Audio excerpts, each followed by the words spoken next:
I'm not going to go into a lot of detail about our next speaker. It's in the back of your program, her bio and how she got here today. But I did want to talk to you just briefly to let you know, Marianne was recommended by somebody on our conference planning committee saying they had heard her speak before and could we possibly get her here. And so I said, well, we'll give it a try. And so I reached out to Marianne several months ago with an email and explaining about us and our website, if she wants to learn more, and could she possibly come and speak at our conference. And almost with no hesitation, Marianne told me she had looked at the website to learn a little more about us, and she would be so happy to come and speak here to you today.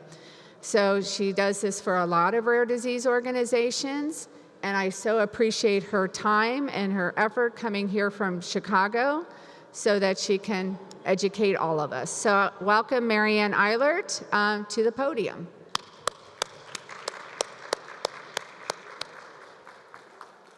Thank you. Okay. Thank you. Good morning.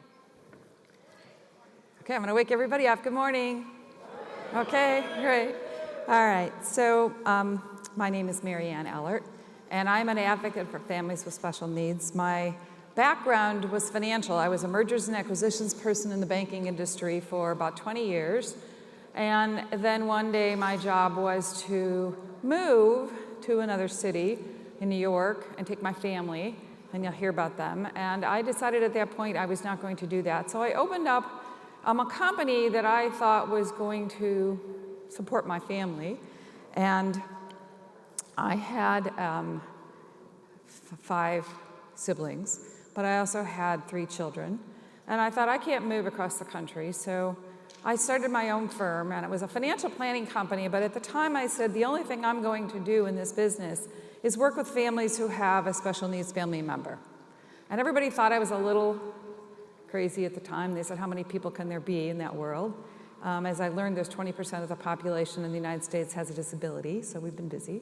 But I really did this because of my sister, Marcia. Marcia had cerebral palsy, and I grew up with her. So I'm going to be talking some of the time today as a sibling, some of the time as a daughter because both of my parents became disabled, and sometimes as a mother because I have 3 children with disabilities. So I've learned along the way, my teacher was Marcia. So as I was growing up, well, first of all, when I started my business, I had gone to my parents and said, have you planned for Marcia? She was 4 years younger than me. She was developmentally delayed as well as physically disabled. And I said, have you planned for her? And my dad's answer to me was, it's really none of your business. I thought, well, what did he mean? I learned what he meant over time. I asked him again about a year later, and I said, can you tell me if you've done planning for Marcia? What have you done? Because I realized the first time I asked it, he thought I was talking about how much money they had, and that's not what I was asking in reality. And I come from a family where there wasn't very much money. My parents always struggled. And so I said again to my dad, have you done planning for Marcia? And he said to me, we don't want to talk about it. What? How could you not want to talk about this? So I kept pushing him and saying, okay, I'm ready to step up. I need to know what to do. And so my father finally did share with me. He says, okay, we have some planning. We have a will. We've split what we have between the 6 of you, except we're going to give Marcia's share to you. She's not going to get her share. You're going to get it because she's going to live with you. And I thought, now I know why they didn't want to tell me. Okay, so how did I learn why do I do this? I do about 300 workshops a year for families around the world. And I never thought I'd be doing this. I was a shy person. And I thought, somebody said, just tell your story. So that's what I do. I tell my story, but I'm going to do it through teaching because there's a lot of things that we as family members who have a family member with a disability have to do more than others. But I want to tell you one quick story first that has always impacted me. So I've been speaking for 30 years.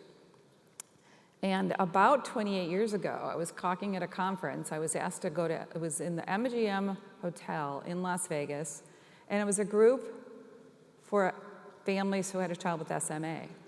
I didn't know anything about SMA at the time, and they'd given me their little brochure, and I was reading it, and it was most of the brochure was about the grieving that was occurring. And so I got in front of the families, and the one thing I realized once I started my presentation, as I talked to the families before I got up to speak, was that everybody had hope. That their child was not going to be in that magazine. Their child was going to be the one talking about the magazine. That was years ago. Last year, my presentation at a SMA conference was to those individuals who had SMA, and I was teaching them how to work with their employer to explain their disability to their employer. That's time, okay? So I work with all disabilities, and I see that all the time. I see exponential growth in what's happening with schools and with doctors and medicines and technology, and you'll hear me talk about some of the changes that have occurred in my son's life.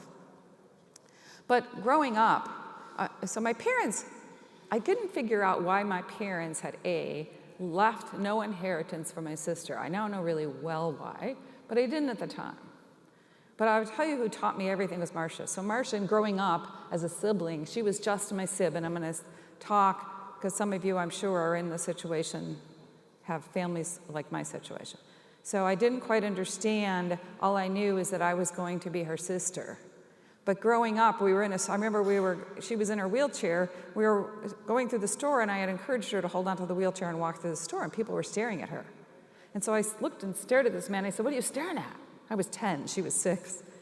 And I remember the man hustling off, and my sister, who was very vocal, turned around and looked at me, and she said, "You tell him, Mayor, you're protecting me." So as time went on, I realized I wasn't going to get to be her sister all the time. I was going to have to be her other mom. But I thought that as a sister. And so when she turned 21, I was the one who took her out and got her drunk. My parents didn't talk to me for about a year. My sister, though, every time we went anywhere, she'd put her arm around me and say, "This is my sister. We got drunk together when I was 21. My mother says, "Why do you tell that story?" She kept teaching me something. She wanted normal. She wanted to have a hangover. She wanted all the experiences we all want. But I kept learning those lessons. My parents wanted to protect her, but she wanted me to challenge her. She wanted to have the normal life. So I encouraged my parents to let her go live on her own. She lived in a residential program for individuals with developmental disabilities, and she lived there for 9 years, and I tell families that because she did great, even though we fear of letting our child have experiences that are normal. We fear that something bad may happen, and bad stuff happened, but yet she grew. So she kept teaching me that there was a purpose. She kept teaching me things that I wanted to do, and I wasn't sure what it was yet. And then on March 4th, 1995, I had the day that taught me my purpose. I wasn't sure what it was at the time. I was still starting to work with families. And it was March 4th. It was a Saturday. I was sitting in my office. I was working on somebody's stock portfolio, because that's what I was doing. And my phone rang, and I picked it up, and it was my dad. And the only words out of her mouth were, "She's gone." My sister had a seizure that night. She couldn't turn over, and she suffocated. So I felt pretty horrible.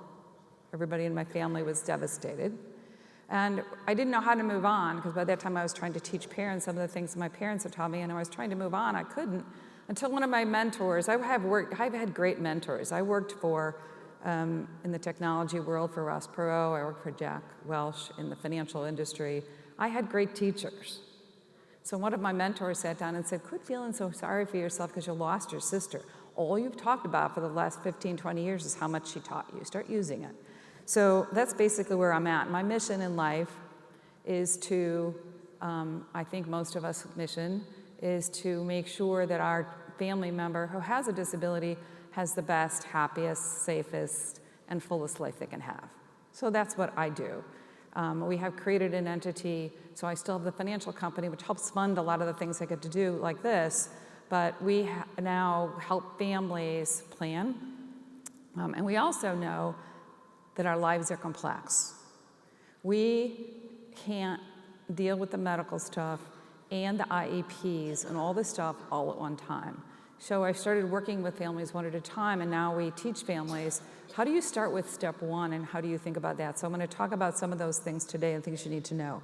If you want lots of resources, we have them on our website. We have an architecture firm. I have brought in one of the top architects in accessibility in the world, and he is part of our group that we create housing for special needs. We convert homes to make them accessible, and he's the one who helped create some of the accessibility code that exists in this country. The other thing we do is I'm on a committee for Special Olympics, and what we do is we go into companies and teach companies who want to hire our athletes, how does a company hire an individual with a disability, and how do we help them find the jobs, how do we help them find the individuals, how do we match them up, how do we help them supervise, teach, and then how do we make sure the employee does a good job. My last one is Tales for Life. That's my charity. We have a charity that incubates charities. So I've incubated quite a few, but the last one is we provide service dogs to individuals with disabilities. So we train the pup specifically. We find the pup for the individual who needs a service dog. We train them and customize that dog for that family member. So this is Amigo. So I get to share a little bit of story about my son. So I inherited 3 boys through marriage. They all had disabilities. I raised them from babies, pretty much. And my middle guy has had many, many struggles with mental health, developmental disabilities, and struggled through what he felt was a lack of hope in his life. I found that no matter what we could do, he had these struggles. So when he was 21, he shot himself, and he lived. He's blind, totally blind now, so that's the service dog. That's how the story about the service dogs, but that's his dog. This is my son. He has survived. He is now an advocate for families with disabilities. He's on the Disability Commission of our town, and he goes around and talks to people about hope. So out of sometimes horrible things come great stories of hope. So what I want to do today, though, is give you some lessons about the few things that you really need to think about when you're doing estate planning, financial planning, what's out there, what's available from the government, and why would you know this? Because you're dealing with all the things you have to deal with every day. So I try to teach families, this is what's available out there, and these are the things you need to do, but you can't do them all at one time. So the first step I always start with when I'm working with a family is to take a candid look. And we are so involved in our lives every single day with all the stuff that's going on. When I'm thinking about my son, and all of them have some disabilities, but Mark is the one who needs the most help. And when I look at it and I say, I asked 2 questions. And I started this in the business world when I was doing it. And I carried it over into working with families because it helps me create the benchmark. So I asked 2 questions. If you could take a minute, and if you have everybody has a pencil and a paper, you could take that out. I put some things in the middle of the table, or if you have a pencil, I'd like you to just take 1 minute, because it helps me drive what I'm going to talk about, so that you have some filters. I want you to answer 2 questions for me. The first question is, what is the best thing that can happen for your family member that you are, or if it's you, what is the best thing that could happen for the future besides the cure? And then the second question is, what is your biggest fear? Two questions. You can put it down in words, you can put it down in sentences. We're only going to take a minute to do this. If you could just take the time to write down what is the best thing that could happen and what's your biggest fear. Go, right. Just take a minute and write those things down for me. Best thing that could happen and your biggest fear.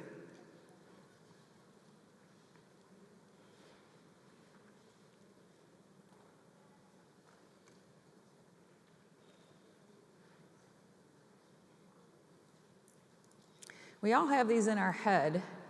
I just look them down on paper. So we have a big group, so usually I'll go around the tables and ask you what your answers are, so we don't have the time to do that. So I'm going to share with you if we were playing Family Feud, what the answers I hear most often are.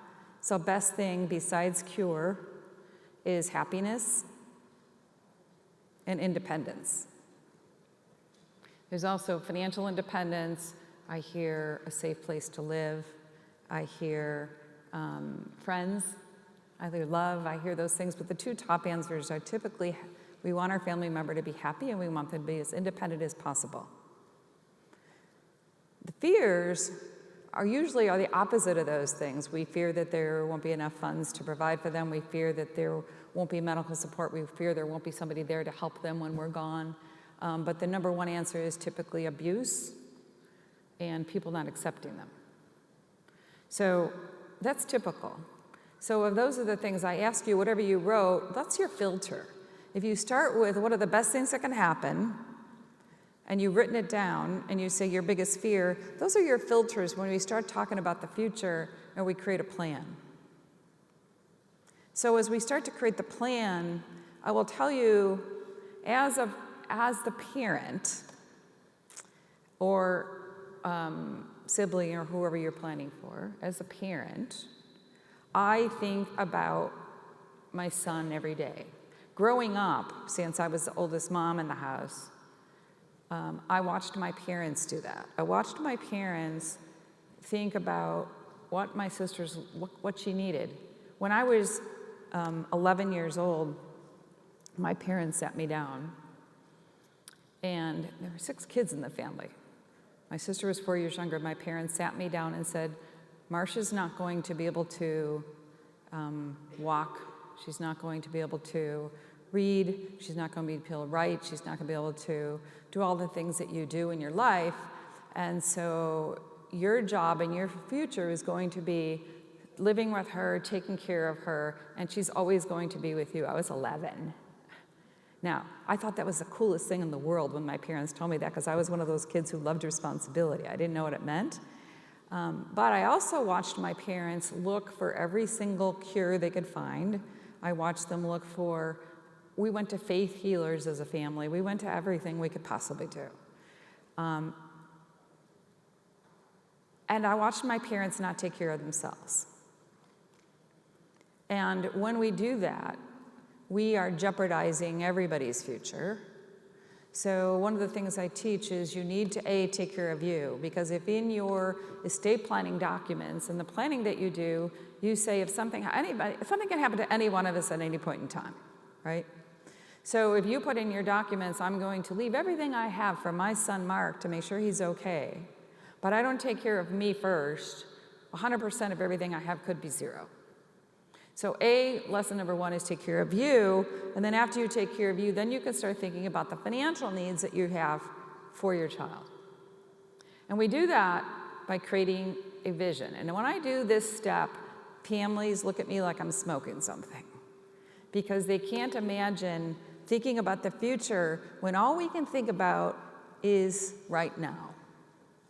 But as parents, we have the total responsibility to make sure if something happens to us, we have put things in place. And what we have to do is very different than everybody else. The average family doesn't like to do wills and trusts and powers of attorney. We have to do something totally unique if we really want things to continue as the way they are. And sometimes families say, well, you know, we just have to be around. Well, we don't get to make that decision. So when we start thinking about it, the first thing we have to do is say, well, what do we want their lives to look like if we're going to do a care plan? What do we have to be thinking about? And we have to be thinking about, if I wasn't here, where are they going to live? Where are they going to live if I am here as they get older, if they need supports? And where are they going to live if I'm not here? Where are they going to have enjoyment? How do I make sure that their medical needs are documented? So sometimes we think that the rest of the family knows stuff that we know. And I will tell you, they don't. No matter how much, when I hear about how families rally together, they're very supportive, but they do not know our lives and what we go through every single day. They just can't. And so our job is to make sure that all those things about schools and IEPs and medical history, good and bad, I mean, we know that we've all have seen lots of doctors. And we have seen the doctors that get us to the answer, and we've seen the doctors we just heard, doctors who don't, and tell us everything's okay. Now, if something happens to us, and we don't tell that information to the next generation who is going to step into our shoes, they are going to go the same path we went whenever we've already had that journey. So as we create a care plan, we start thinking about all this and say, okay, where do we want them to live, to learn, to work, to play? What does somebody need to know about education? And we start to create that plan. And people can't do it. So I'll tell you how you have to think about this. If I'm creating a retirement plan for someone, they also can't think about their future very much. However, if I asked a 20-year-old what they're thinking about for retirement, they're going to say to me, well, you know, we're going to retire when we're 50, and they're going to see their life in a certain way. And then when they're 40, they see their life in a different way. And when they're 60, they see their life with a little more reality. So when we're doing planning without special needs in it, we can think about retirement. We can dream. That's what this planning is all about. All we can do is say, what do I know today? What is it that I know about where my family member can live, learn, work, play, pray? Where are their friends? What do I need? And then out of that, I can create a cash flow. And the cash flow drives the future. If you're going to do estate planning, your attorney's going to say, well, how much do you want to leave behind? And the cash flow drives that. So that's an important component of it. But I want to get into the piece that I think most of us don't understand, because when we look at cash flow, go backwards, okay. When I look at cash flow, there's a component of income that if a person has a disability, they have access to. So I want to go through what the government does for us, because most of us, why would we know this? So I'm going to just give you a really quick primer on what does our government, both federal and state, do for a person with a disability, so you have some context, because it drives how you plan. How many here know very much about disability and SSI? And anybody? Okay, a few hands. I'm going to try to do this simply, because if you talk to the government, it seems complicated, just like if you talk to the IRS, taxes are complicated, and then you just get down and do them, right? So when you're talking to, who are we talking to when we talk about government benefits? We're talking about the Social Security Office, and we're talking to the Department of Human Services.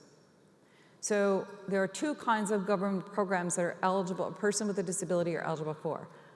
Two of them have to do with entitlements, and two of them have to do with needs-based. I'm going to talk about each of those. Two of them are cash, actually checks, and two of them pay for health care and programs. So I'm going to start with an entitlement. So how many here have a job and they take FICA out of your paycheck? Almost all your hands, because they take it, right? That's an entitlement. The government's saying, if you pay this to us, we hope they will give us our Social Security when we retire. They keep changing it and making it way longer. But there's also benefits that they say, if you become disabled, I will give you a check. And how much you will get will be dependent upon how much you paid in. So an entitlement, SSDI, which is Social Security Disability, says, if you can't work and you've paid in enough and you don't make $1,220 a month because of your disability, we will give you your check. That's the number. It's called SGA. So $1,220 a month is the amount that if we cannot work because of our disability and make that much, they will give us our disability check. That's for those of us who have worked. And with that, after we've gotten our disability for 2 years, we get Medicare, which is our health insurance, just like a senior. So that's for those of us who have worked. So I'm going to talk about it from the perspective of my son. And if I became disabled now and I had worked, that would happen. But what happens to our children or a minor who hasn't had time to work and pay into that program? How are they ever going to get any money to help fund their future? So there's another program called SSI. SSI, Supplemental Security Income, is a federal program that says if you can't work and pay into the system, there's another program for you to get disability. However, if a person with a disability is under the age of 18, the rules apply to mom and dad, and that's why most of us who have a person with a disability in our family, if they're under 18, get no benefit. So the rules you'll see on the needs-based program are a little different. The needs-based program says you have to prove, you have a disability. In all these programs, you have to prove that. And the rule of disability is you cannot make SGA. So you have a disability, you can't work, you don't make $1,220 a month, you can make $500 a month, you're still disabled, but the minute you hit $1,220 a month, you won't be considered for these benefits. So in my son's case and my sister's case, until they were 18, because they looked at my parents' assets or income, or in my son's case, my assets and income. There's an asset test too. So they look at my income and my assets, and my son would not become eligible until he was 18. So what happens, what is about this 18 number? It's the 18 number when a person becomes an adult, that the Social Security can no longer look at mom and dad's income and assets. They can only look at the person with a disability. And this is what's really key in our planning, because the SSI program pays $771 a month to a person with a disability to start. And once they're 18, they can apply for this benefit as long as we can prove two things. So this program has two benefits because it's considered a needs benefit. It's not something we bought. My son didn't pay into Social Security to get this, but he's still eligible for it. So we have to prove, one, that he can't make the 1220. How do we prove that? We send in his medical records, we send in his IEPs from school, and we prove, yes, he has a disability that's going to stop him from working. He's only 18. He's still in school anyway at the age. Most individuals with disabilities can go to school past 18. And so as long as he's not able to make that much money. Then we have to prove something else. We have to prove he's relatively poor in the eyes of Social Security. So the only assets he's allowed to have are a home, a car if he can drive, a prepaid funeral, $2,000, and an ABLE account. And this is what's important, because if you're thinking this person we're going to get them benefits and we're going to get them when they're 18, if you have done things wrong and you've put anything in their name, they are not going to get them. It's a really clear-cut case. So I typically don't have a home in a name of a person with a disability unless I'm sure they're going to stay there, because if I sold the home and it created an asset bucket, they would lose their benefits. They can have a car if they can drive. They can have an accessible vehicle if they can drive. Okay? A prepaid funeral, $2,000. What's in that $2,000? Checking accounts, savings accounts, trusts, UTMA accounts, oil rigs, mineral rights, savings bonds, cash value of life insurance. How do most people screw this up? Two things: savings bonds. Grandma gave savings bonds, they gave savings bonds, they're in the drawer, nobody paid attention to them. Savings bonds count the value of them. So if somebody has a small checking account and some savings bonds, you cut them out of the $771 a month for the rest of their life because of those two assets. So we need to make sure that those assets are below those dollars. I will tell you something else about getting financial help in this area. The financial industry, the accounting industry, the legal industry has not believed up to this point that this was a practice that was profitable enough to get into to help. The financial industry doesn't teach it. Accountants don't know it. And the 5% of the attorneys that we'll be talking about know this stuff, and the rest do not. So who is very important? Who is the most important person in this planning? It's you, as parents, as family members, because your advisors aren't going to be able to give you all of the answers. So when a family comes in and I look at what they've got and they say, well, we know this person's going to need some money, so we've created accounts for them, and oh yeah, we have this UTMA account with has $50,000 or $70,000, or grandma's been doing gifting, and they just did something that was totally unacceptable in the world of Social Security. So house, car, prepaid funeral, $2,000, and an ABLE account, which I'm going to talk about in a minute. It's a new investment vehicle that you're allowed to use. All right. So let's say we make sure that this person doesn't have those assets. We can't apply for the SSI and get the full amount until we wait until the month after their 18th birthday.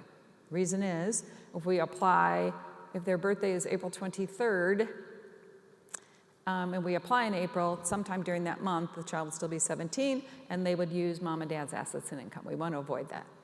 So we apply the first of the month. We tell them, I'll give them all the medical records. We tell them all the financial information, and the person will get $771 unless we answered a question wrong. And the question we answer wrong often as parents is when they ask you, where does this person live? What are you going to say? Home. Okay? If you say that this person lives at home in your home, they will get 1/3 less of the 771 because if they're living at home, you're giving them a free place to live, and that's income in kind. So if they ask you where your child's living, your answer is they're living in a separate household in my home and they're paying me room and board. You have to just answer the questions right and you get the 771. All right? So that check will continue for some period of time until either they have a job where they're making too much, or they will continue to get that until parents retire and the check becomes bigger, which I'll share with you in a second. All right, clear? Everybody who has a disability should get this benefit. I see people all the time, they're not getting it because they didn't know they could apply. The other program that we get after we get that is called Medicaid, or in California, Medi-Cal. That is the program that pays a couple of things. It pays health insurance. It's health coverage. It pays hospital bills, drugs, and doctors if they take it. Doctors don't take it, they don't have to take it. So, but it's good coverage for hospitals. So if the person is 18 and they just got SSI and we put them on Medicaid, people say, well, my child's on my health insurance. How long can your child stay on your health insurance under the ACA or Obamacare? 26. However, in the world of disabilities, most states have a statute that says if the company is offering you group health insurance, most companies in most states, that they must allow your person with a disability to stay on your health insurance as long as you have it. 26 is not a restrictor. Now, each state is different. It's depend upon the state where your company is domiciled. So, somebody works for Walgreens, drugstore in Illinois. Illinois statute says if the company is in Illinois, domiciled in Illinois, that's the rule, and they don't self-fund the health insurance, they must allow that person with a disability to stay on the parent's health insurance as long as the parents have it, even if the parents retire and keep their health insurance, because that's what Walgreens does. So if you live in Florida and you work for Walgreens, that applies. So A, as parents, we have to know what's the company that we work for if they offer us health insurance, what state is that company domiciled in, what is the rule for that state, and then you can go to your your HR department and say, nope, you can't take my child off of the health insurance, they get to stay on it. And your HR department will say, oh, I don't think that's true. Because why not? Because they don't know it. So you need to know the rules more than your HR department, because you can go back to them and say, well, here's the statute right here. And if you don't know the company, the state your company is domiciled in, A, you should find out. And B, then if you don't know what that state's rules are, you can email me and I will tell you what the state rules are for your state. Okay? All right. So then why bother with this Medicaid stuff if your child can stay in your health insurance?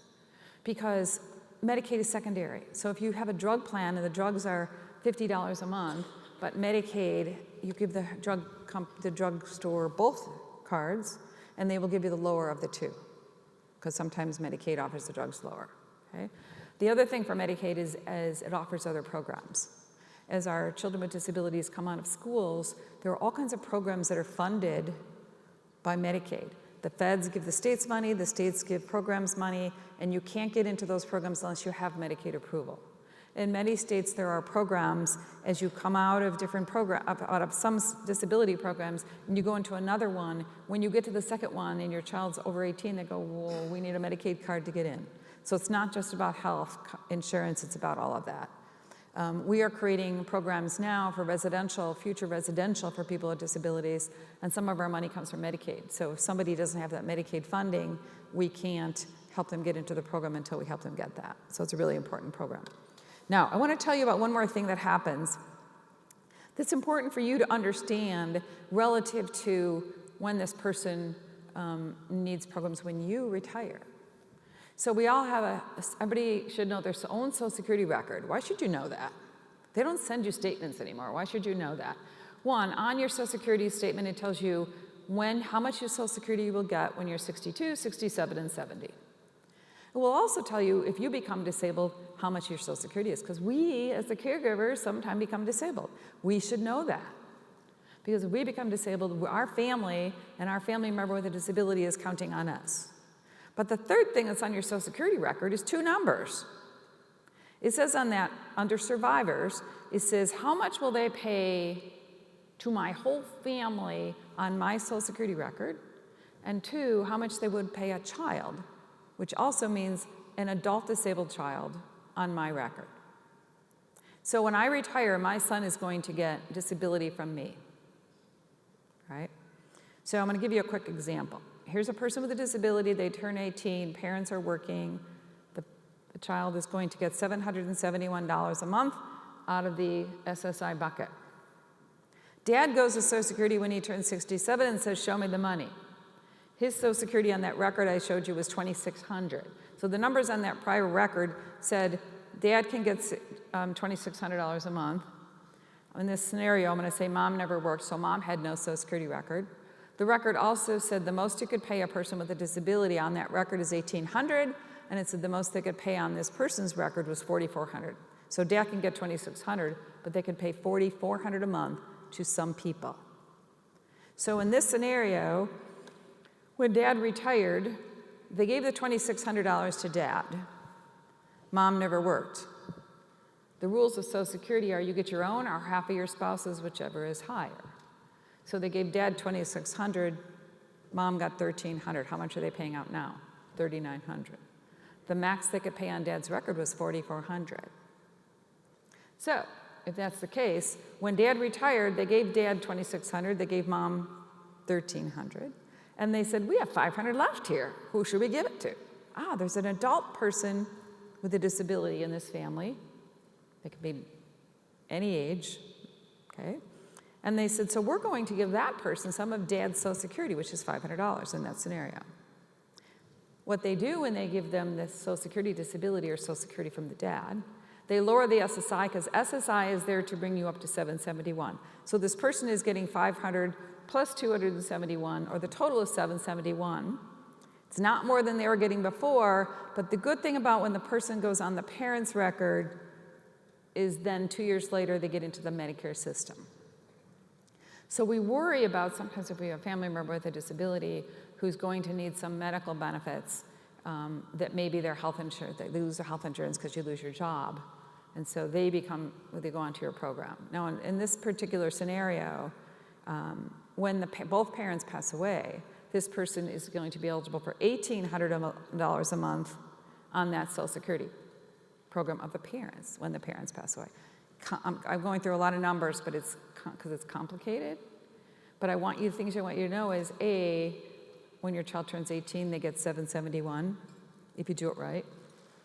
B, if they do have a job, they have to report their pay to make sure that they are still disabled. So my son has some side work that he does. He can't do much. But every 3 years, I have to prove he still has his disability, and I have to prove he's still blind in order to get his benefit. But when I retire, he will then go into another program because I'm retiring. So it's important for us to know this because there's no school about this. There's no way somebody's going to volunteer it unless you know it. Okay, so know the health insurance at your job. Know your Social Security benefits and how it's going to impact your family member.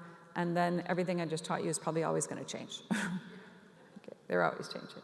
Social Security changed the rules 2 years ago on how we can get Social Security and how it impacts our benefits. And they're supposed to go to committee with that stuff, and it changed overnight in a room. And so sometimes we hear about in the room. I'm on the disability committee in DC, so I hear some of that stuff going on in these rooms. And you hear about it after the fact. People still come to me and say, well, can't you do this? I said, no, not anymore. And the rules for Social Security are changing. The rules for retirement savings, if you're in our industry, are changing. Of when you have to take your retirement benefits and things are changing.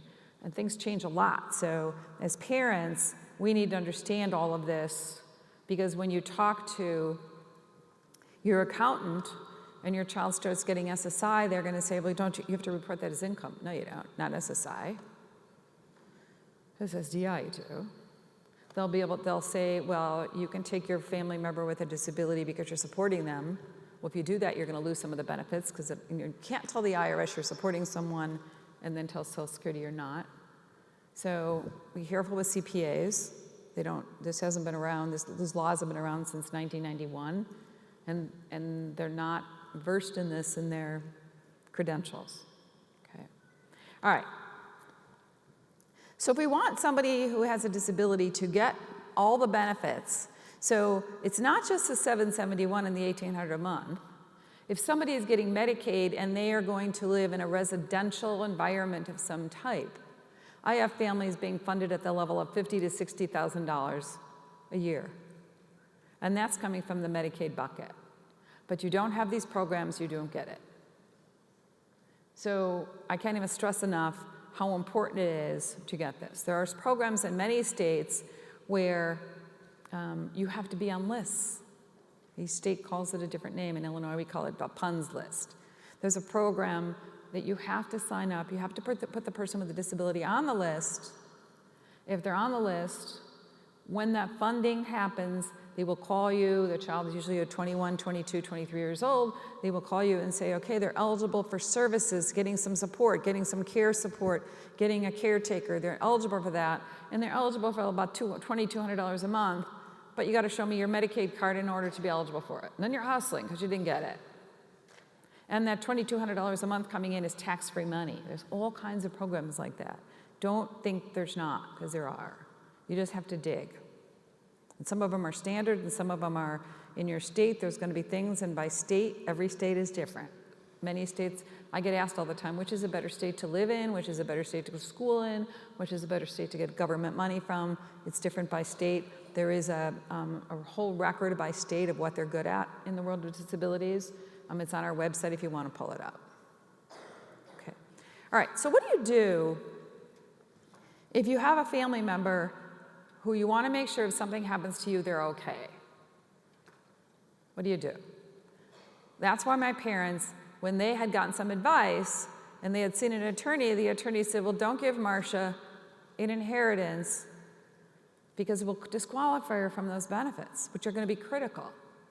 Make sure that you don't leave her inheritance. So my parents had left her share to me, saying that I would take care of her. What's wrong with that? Okay, so they left, the attorney had actually in the documents said, leave Marcia's share of the inheritance to Marianne, she'll make sure Marcia's okay. It's not the right thing to do. Why? Well, I get the money. What can I use it for? Anything I want, right? So as long as we're picking the right person in the family, but we don't know who they're going to marry, we don't know who's going to influence them. So you never put other people's names on your money. 2, what if I pass away? I got the money from my sister. What if I pass away? I then need to plan to make sure that somebody would have to be taking care of her with that money. What if I'm married and I put the money in joint tenancy thinking if something happens to me, I'm supposed to be using it for Marcia, and something happens to my marriage. I'm married, I put it in joint tenancy with my spouse thinking he's a good guy, and then one day he comes along and says, well, you know, I got a new babe, I'm filing for divorce. What happens to the share of the money that I put in joint tenancy to be taking care of my sister? It might be going to the new babe, it might be going to him. I would have killed him first, but all right. So a thing to remember is you never put your name on other people's money and you never put their name on yours. Pretty easy rule of thumb. There's powers of attorney, there's lots of documents.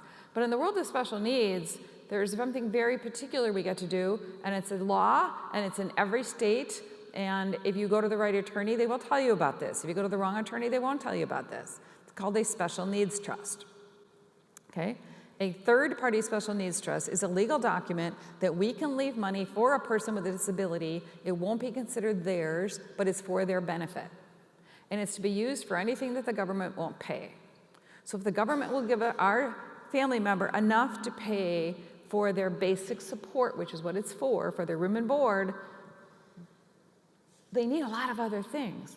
They need extraordinary medical treatment, they need vacations, they need enjoyment, they need dental bills, they need all of those things paid for. And if we're not allowed to give them funding or they'll lose their government money, what do? So there's this thing called a special needs trust. This is the document 5% of the attorneys in this country know how to do. Anybody here a special needs attorney? Okay.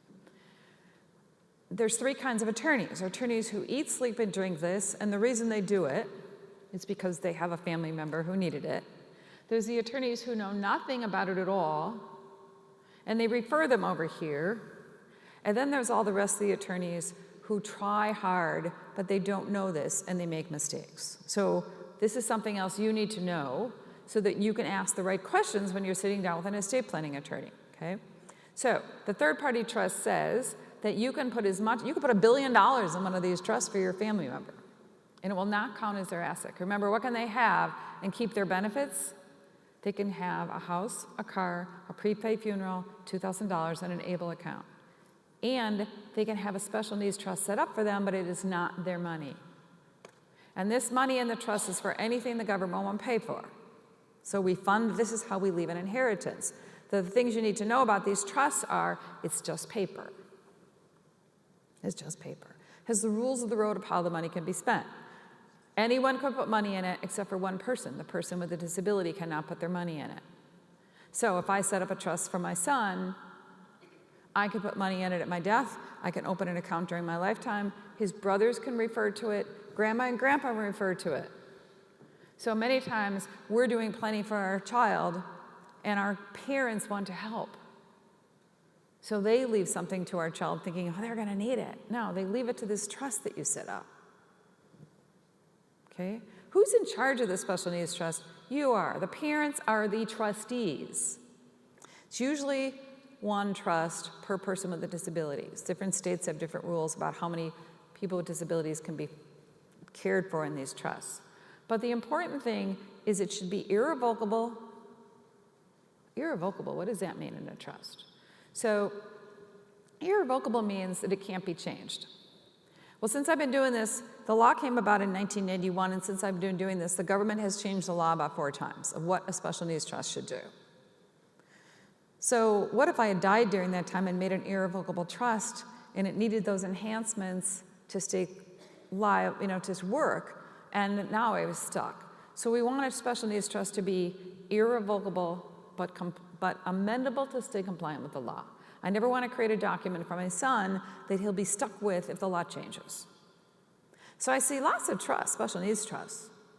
They're usually about 30 or 40 pages long. I had somebody come in and said, I'm working with a specialist. They do special needs trusts. It was really cheap. It was only $500. It was really great. I said, can I see it? It was like 2 paragraphs. I said, that's not a special needs trust.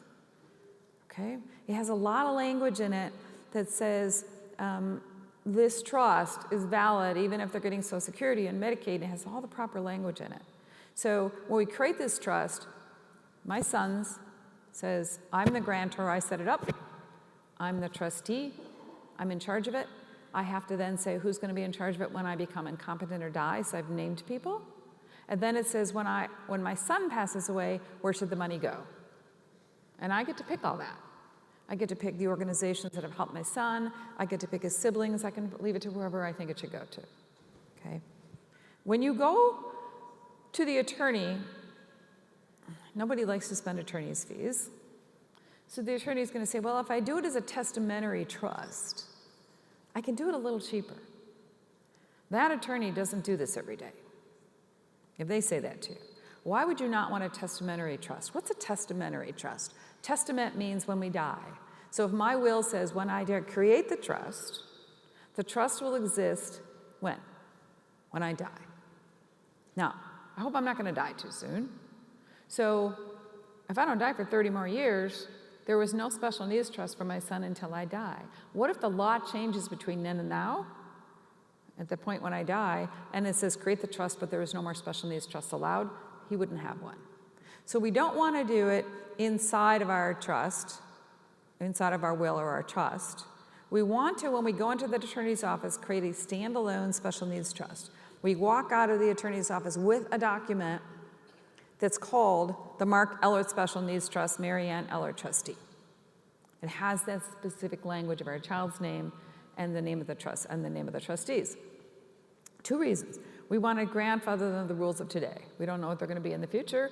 And 2, if we create it now, all the other family members can use it. So once we do this, we go to all our parents and we go to our brothers and sisters and say, if you're leaving something to Mark, please don't leave it to Mark. Now, I'll tell you what they'll say. If I went to my sister and said, if you're leaving something to Mark by chance, don't leave it to Mark. Leave it to this trust. Here's the language you use. She's going to say, I'm not leaving anything to Mark. I said, well, is there anything in there that says you're leaving anything to me? And this happens a lot between parents. So I went to my parents and said, are you leaving anything to Mark? And they said, no, I'm leaving it to you. You're my daughter. I'm going to bet you that if I look at their will says I'm leaving it to Marianne per stirpes. Per stirpes means down the bloodline. So if they leave it to me and I'm not alive, who gets it? My son. Who really gets it if they leave it to my son? The government. Because the government will just stop his benefits until he has spent that inheritance, and then then he'll get on benefits again. That's not our plan, okay? So we have to protect everything we do, and we have to make sure the attorneys we work with know what they're doing, and we have to make sure we understand all of that. So let's say you go to the attorney, you get the trust. What do? Your will can leave something to it then. You got this trust ready to receive an inheritance. Your will can leave your child's inheritance there. You're not done. You walk out of the attorney's office, people come in and say, I got the trust, I'm all good, Marianne. No, you're not. How many have life insurance at their job? One-time salary. I'll bet you when you started the job, they gave you the form and you filled it out. And they said, we're going to give you 2 times salary. Who do you want the beneficiary to be? You check this box that says spouse and then children. Oops. And you just set up your 401k and you made the beneficiary spouse and then children. Nothing we do after we get that special needs trust can use that language, spouse and then children, because the minute we use the word children, we are passing things directly to our child who's getting government benefits, and the government will take the money. So what do we have to do? We have to change our life insurance beneficiary to say spouse. Mine says spouse, and then Tim gets a third. Tim doesn't get benefits. And Matt gets a third. And the other third goes to Mark's special needs trust. Anytime I say Mark, I have to say his trust. Okay? All right. What if you're sitting there going, oh, God, we're not supposed to have money in our family member's name, and we had that fundraiser, and we got money, and we got this other money, and Grandma's helping us, and we got these accounts that we're saving because our investment advisor told us we better be saving, it's going to cost something. We already goofed up. People come in with an account with 50 or 100,000 in it. You can't make those accounts disappear. You can spend them, and if you spend them down, if your child is young and you're spending some of the money that has been set aside for them, you're planning to get them benefits when they turn 18 years old. If you're planning to do that, anytime they have money and you spend it, keep a record of what you spent it on, and keep the receipts. But don't just keep the receipts, scan the receipts. Because if you go to Social Security later and they can't read that receipt because it faded, they will say, too bad, no benefits. This is just from years of doing this, that you have to be diligent to every step you make having to do finances. But let's say you can't get out of this mess, you can't get benefits because your child has money, and you're trying to figure out a way. There's another kind of trust called in payback trust. It's a kind of special needs trust. It is used for mistakes. It's used for grandma leaves them money, or somebody, you saved money, and now they're going to go get benefits. It's something called a payback trust. I'm not going to spend a lot of time on it. Just know that it's different than the other trust. It says, if my son got some money, let's say he got an inheritance of $50,000, it would cut off. Medicaid is really important for him. His drugs are about $1,200 a month. And so he would not, if he lost his Medicaid, he wouldn't have that funding. So I've been able to take that inheritance, put it into the special kind of special needs trust, and the very next day get him benefits back. The downside is on this trust, it says when he passes away, the government can get reimbursement for what they spent. If there's nothing left in the trust, they won't get reimbursed, but if there is on this particular payback trust, there is. So we don't want to use this one if we don't have to, just know there's a tool. Okay. Finding an attorney is the most important thing. Finding an attorney who knows this. We have a website. On the website, you can go and look at the directory, and we have listed the attorneys that we have validated that do trusts that are correct. Doesn't mean not every attorney is there if they haven't sent us their documents yet. But you can type in your zip code and find an attorney near you who does special needs work. If you cannot find them, you're going to email me, and we will find you one. Okay. The other decisions that we have to make is about if something were to happen to us, we're the parent. Who would step into our shoes if something happens to us? So in our will, we have to name who would be, and this might not be just a job until the person is 18, it might be past that time. So for my son is now 30. He became disabled at the age of 19. He always needs help. He needs support. If something happens to me, I have to name who is going to step into my shoes. This is the hardest decision we all make. Who's going to do our job? That's another thing we have to be thinking about, is who's going to take on the responsibilities of us if something happens to us. All right? The other thing to know is when our child turns 18,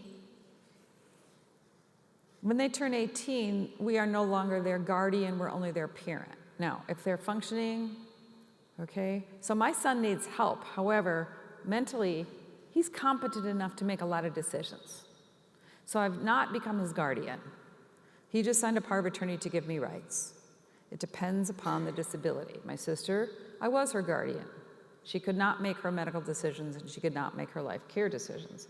So I was her, as she became older, when she was living residentially, I was her guardian. So if I'm her guardian, and I have responsibility, so my parents became older, they became disabled, I took on the guardianship of my sister. When I had to put into my will, since I was now the guardian, I had to put in my will if something happened to me, somebody had to step into my shoes. So we do become guardian. What we are doing when we become guardian, it's a court proceeding, and we say this person needs assistance, and I'm going to make their decisions. The judge will award me that job. Once a year, I have to go to the judge, and I have to tell the judge how I'm taking care of my son. He's my son, but legally, I'm his guardian, appointed by the court, and once a year I go into the court, or it depends where you live. Sometimes it's a letter, an email you have to send in to say, this is how I'm helping my son. It's to protect him. Okay? All right. Sometimes we sit down with the attorney, and the attorney says to us, okay, you got a wills, you got the trust, how are you going to divide the money? It's a job, attorney's job. When you sit down with them, they say, how are you going to divide your estate? What's your answer? Most people say, 6 children, 6 ways. But in our stories, I have 3 children. One needs a lot more support than the other. All 3 of them have some disabilities, but 2 are doing pretty well. Mark isn't. He's doing better. But I know I'm going to fund him more. So what's the right answer? Our heart is telling us be equal, and our head is telling us we can't. There's no one answer. My situation, I said, okay, I'm going to divide what I have 3 ways. I'm going to buy some life insurance on my life, and when I pass away, that'll go to Mark's trust. That was my solution. Because I know if I spend all my money and want to do things after I retire someday, which I might never do, but when I do, I want to travel and I want to do some things. So maybe I'll spend some of my money. We also have to think about it, what if we get sick? We have X amount of money, and we're going to leave it for someone. Will that money still be there? So when the attorney's asking us a question, it's a tough answer, not simple. Okay, let's talk about the ABLE account. So the ABLE account was new legislation that was passed a few years ago. We worked on it in Washington for a long time, trying to get this passed, because we said, you know, it just doesn't feel right that we can save for college, but we can't save for a person who has some disabilities, and why can't we save for them? Because they can't have money. And so we drafted some legislation to allow us to save up to $500,000 for a person with special needs and have it not count against them and have it be tax-free like a 529. And it didn't pass because it got scored, and when you score legislation, they say, how much is going to cost our government? And they said, this is going to cost too much. So as legislation goes, it goes through many iterations, and the ABLE Act did pass a couple of years ago, and it's a modification to the College Savings Account Act. So everybody know what a 529 is? It's how you save for college tax-free. This is a 529A. It allows us to save for a person with a disability and it not count against them. Let's see if I put all the rules. So these are the rules. This is how it works. 1, it is a tax-free savings just like college, just like a 529 for college. 2, it's to be used for approved expenses only. So just like the college savings account is to be used for college expenses, this is to be used for special needs. But special needs includes college, education, medical, additional medical treatment, caregivers, travel. It includes It's very broad. This was really important legislation when it passed because a person with a disability gets this government benefit and they're supposed to use it for their basic support, room and board. But if they only get $771 of room and board, that's supposed to pay for their room and board. If they really be able to live independently, that's supposed to pay their rent and their food. So my son lives in a special housing program, and when he was able to live there, he had to be able to afford it. And his rent was like $400. It was subsidized, but it's $400. He only gets $771. So I said, okay, well, he says, Mom, how am I going to buy food? If I give him money, they were going to reduce his benefits. The Special Needs Trust is created for over and above what the government pays for, and so it was not to be used for rent. So a Special Needs Trust can't pay rent. So we were in a quandrum for many, many years. Families who had a child who was able to live in an apartment or in a place where they paid rent, the benefits weren't enough, and the Special Needs Trust can't subsidize it. When we passed the ABLE, we said they can pay rent. It's one of the things it can do is pay rent. So I'm able to put money into my son's ABLE account. He uses that for his rent, and now it's not counted against him, and he doesn't lose his benefits. That's a really good side of it. The ABLE account is to be used only if a person has been diagnosed with a disability before the age of 26. We're trying to get older to 46. The reason they didn't make it older the first pass is because they were afraid to be used for seniors going to nursing homes. So the person has to have the disability diagnosed before the age of 26. Okay. One ABLE account per person. This is how it's different than the 529s. You can have 3 or 4 college accounts. A person with a disability can have 1 ABLE account. Okay.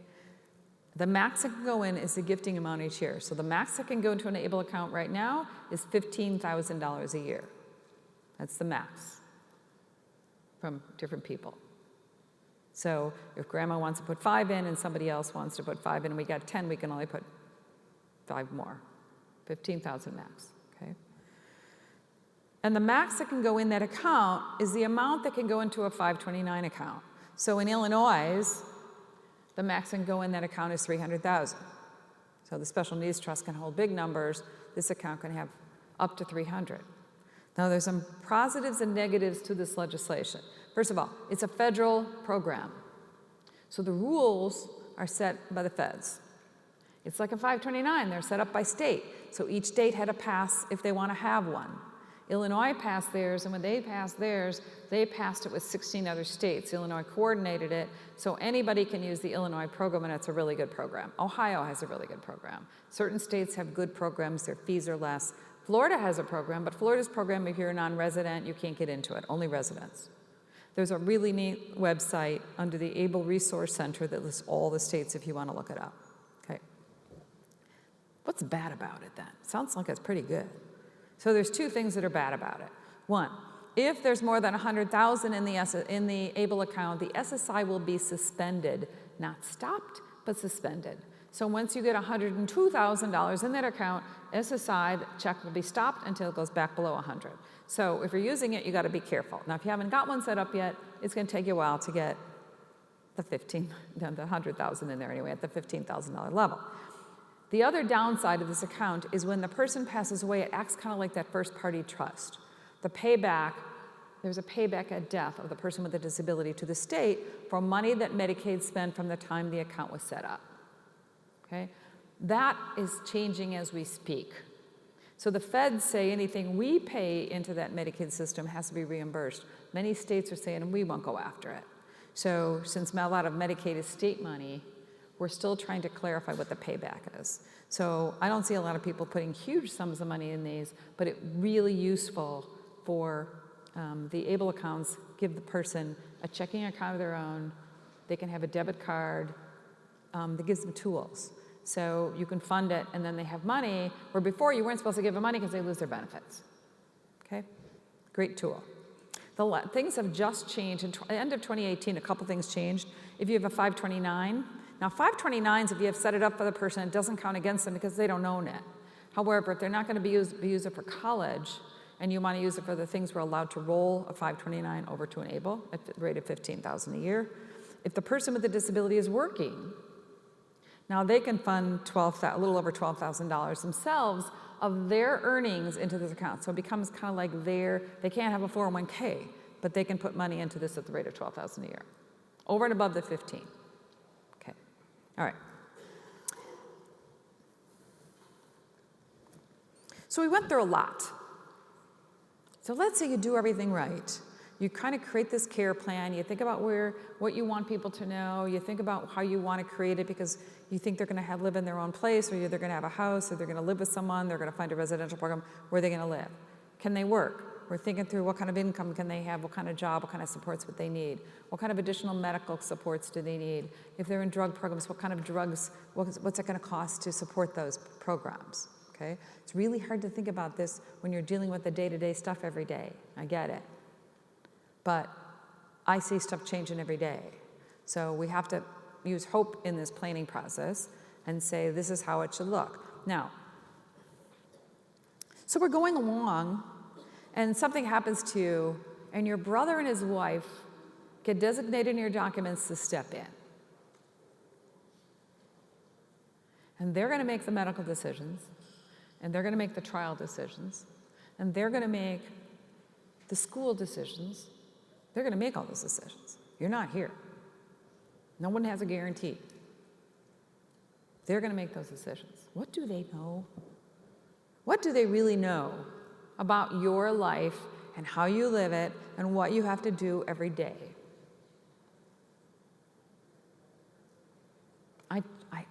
I tell people all the time, tell people, but it's hard as we're going through and we tell them what we think they need to know, and some of them see it every day and some of them don't see it every day.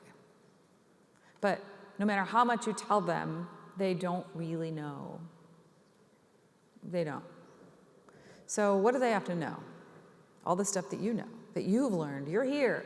You're learning about everything. I see family units, but there's a lot of other people in the family that aren't here, and they might get a job. They have to know, what's your house like? If something happens to you and they're going to move in with them, what's their house like? If you see a residential future like my son has, what am I thinking? How am I going to make sure that stays intact? If your child's in school, in the world of special needs, my first parent-teacher meeting was different. There were 12 people in the room. So the people you pick who might step into your shoes, something happened to you, they should go to an IEP meeting with you. They should know what that's like. The programs coming out of the special needs schools programs, coming out of school, beyond school, when 30 years ago I would say there's not much out there. There's stuff everywhere. There's university programs, there's all kinds of programs with supports. I have a woman that I work with, she made, all by herself, the University of Mississippi accessible. She just did that. I see people changing because she needed it accessible. She fought. There's programs for developmental disabled, mental illness, physical disabilities. There's all kinds of programs out there for further education, for certificates and master's degrees and everything. We don't know what the future holds, but there are programs with all kinds of supports. We might research that and know it, but the next person, we might get hit by a truck and the next person doesn't know it. It's really important to communicate that. If the person with a disability can work, what works and what doesn't? It's important to communicate that. Medical care. Chronicling medical care is so important. You know what worked and what didn't. I have seen my son on medicines that have been tremendous, and I have seen that I have to get him off the ledge. I document everything because he doesn't. I need to. Because if something happens to me, who's going to know that? My sister couldn't communicate it. We had to chronicle it. You forget how much you know. Social life. Is it different? For my other kids, when they were little, documenting social life wasn't necessary. They were in the Boy Scouts. They were in this. They were in Taekwondo. They would tell. But Mark could never do that. Routines. We build routines in our families that make things work. Everybody does. In the world of disabilities, routines are critical. And we just do it. It's our human nature to make things work. The family who might step into our shoes, it might not be the same. So you can have you can set up a trust. If you did everything and you do this care plan and you go to the attorney and you get the trust and you get all the government money and then something happens to you, the number of people who come to my office who are the adult siblings or aunts and uncles who I get a call from and say, my brother and sister were in an accident, or my parents passed away and I got the job. I have no idea what to do. It's a regular phone call. I get about 1,000 emails a week from all different kinds of people. And some percentage of them, I have no idea what to do. This is your telling somebody what to do. If you do all the legal stuff right, this is the telling of them how to spend the money and what the habits are and what all those things are. And write it down. Have a communication, but write it down in some way. We have an online system. You can use it. It's online. You put everything in it. You can download pictures. You can download documents. You can print it out for a book. You can give them the username and password. I don't care how you do it. You've got to communicate to people what you want and how to do it. Okay? Share it. Tell people where it is. There's lots of tools on our website. I left some surveys on the table if you would be kind enough to answer them. But I'd also like to ask you to do something. On most of the tables, I left some postcards. We all go to these conferences, and you're going to hear all kinds of things. But this is the kind of stuff nobody likes. I'm telling you stuff you need to know, but nobody likes to do it. But I do know that if you start with number one, whatever it is for you, if it's to get money out of your child's name, it's to go to those savings bonds, if it's to check the trust you have and see if it's right, or if it's to find an attorney, find something that you're going to do. And I would like to invite you to do is take one of those postcards, fill it out, and on the postcard, write what you plan to do in the next month when you go home. Whatever it is, it will step you on this journey, and I'll collect them and I'll mail them back to you in 3 months. I call them guilt cards. Okay. I'll tell you that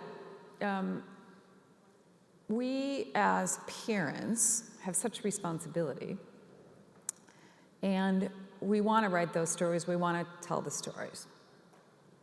So I was trying to learn, I was going to wrap up with one quick story. I was trying to learn about, because my parents became disabled, I've been surrounded by it all my life. Nieces, nephews, parents. And I was trying to understand everybody's mindsets and how do we get through this and what are the tools that we use. And so I asked my parents after my sister passed away to write a little story. I asked my mother to chronicle my sister's life. Just tell me about her. Tell me about when she was born and you first, kind of the story we heard earlier, the hope stories about what were the struggles. And I asked her to do this, and my son had just shot himself, and I was at a really bad place, and I said, how do I get through this? Help me, Mom. And my mom had already been struggling through the death of my sister. So I please asked her, just tell me the difference between being a mom and a sibling. What can I do? And she didn't do it. She had her own struggles. She didn't do it. And then my mom developed dementia. The dementia came from depression of my sister's death. So she had dementia for the last 20 years of her life. And I was her caregiver. So at one point, I couldn't take care of her in the home anymore. My dad had passed, and so I moved her into my home, and I took a chest of drawers from her home and some furniture and moved it into one of the bedrooms of my home, and I opened up the chest of drawers, and there were 1,100 letters in the drawers. And so my mother had chronicled my sister's life. And the letters started from the day she was born, and she numbered them. Dear Marianne, today was the day Marcia was born. And I don't know. I'm just not sure. My sister was a twin. Her twin did not. So my sister was born with cerebral palsy, and her twin was not. She says, something, Marcia's a little slower. She'll catch up. Dad's sure she's going to catch up. So we went on and on with that story, and she would tell me that. And then when my sister was 2 was when they got the diagnosis. Today's the day we got the diagnosis. We don't know what it means. There was no internet back then. They couldn't look it up. They made phone calls. They researched everything they possibly could. It was just really hard because we didn't know. And she kept, every letter was about some other stage of my sister's life. And so she wrote about the day. She says, today's the day, it was your 11th birthday.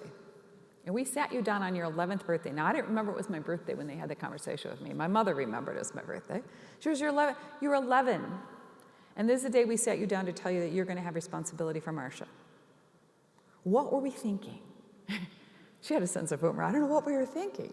Why did we tell you that when you were 11? I guess your dad said we really should tell you so you'd be prepared. 11? She says, you were more worried about your baton twirling lessons and, you know. And then she wrote, so my sister was in a program where we had to crawl an hour a day. That is the program that my parents had found that helped develop my sister's brain. It wasn't drug related, it was movement related. And so she crawled for an hour a day, and then we put her on a table, and everybody took an arm or a leg, and we patterned her. And out of that program, she learned to read. Everything in our house was labeled with big red letters. Vase had a big sign on it. And she saw this constantly, and she was patterned. And we did this every single day with her. And my parents made me the head of the crawling program. So I was come home from school every day and crawl, and my mother had gotten us really neat little knee pads and everything because we crawled around the carpet. And so one day I came home from school, and I was 14, and my mother was writing about this in the book. And she says, you were 14 years old, and you came from school, and your friends were going to go to a play, and you wanted to go, and you said, please, please, please, I'll crawl double tomorrow. And we were disciplinarians, and we said, no, it was really important for Marcia for you to crawl for that hour with her. It was an hour every day after school. And she says, you cried and cried and cried, please, please, please. You begged and begged and begged. And so we said no, and you cried for a long time, and then you crawled. Just, I shouldn't have done that. Why do we make you grow up so fast? Why do we make you crawl when all you want to do is go to a play with your friends? I'm so sorry. So she's writing these very emotional letters to me.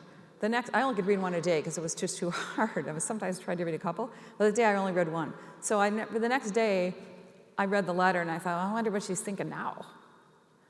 And so I read the letter. She says, you know what I wrote yesterday? I didn't mean it. You didn't mean it. And she was in my house and she had dementia. So she said, what are you laughing about? And she just saw me reading something.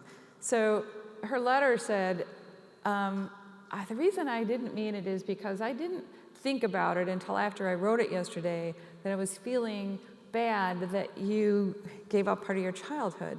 But she says, the next day you went and bought little pieces of pink paper at the drugstore and made a crawling cub flyer. And you delivered it to all the neighbors, and you got 60 people to sign up. So you only had to crawl one day out of every 60. She says, so I made you an entrepreneur. So I'm really not sorry at all that I made you do that. So, but I tell you these stories. She was stories and stories and stories of stuff she told me about my sister, about her medical history, about her twin, and her twin went off to a cult in California. We never see her. How we were all impacted by Marcia's disability significantly. And she's just telling me all these stories about the doctor stories that I didn't know, and about the teacher stories that I didn't know, and some of the stuff that happened when she lived at different residential things. I didn't know all that. They protected me from some degree. Yeah, I was chairman of the board of the place she lived at. I was really involved. I got involved at Special Olympics and on their board because of her. So how did I not know that? I leave you with that story because the most important thing, if you do nothing else, is to start to talk to your family and start to chronicle things that people have to know if something happens to you. Because a number of times I hear that people aren't doing that. It's extreme.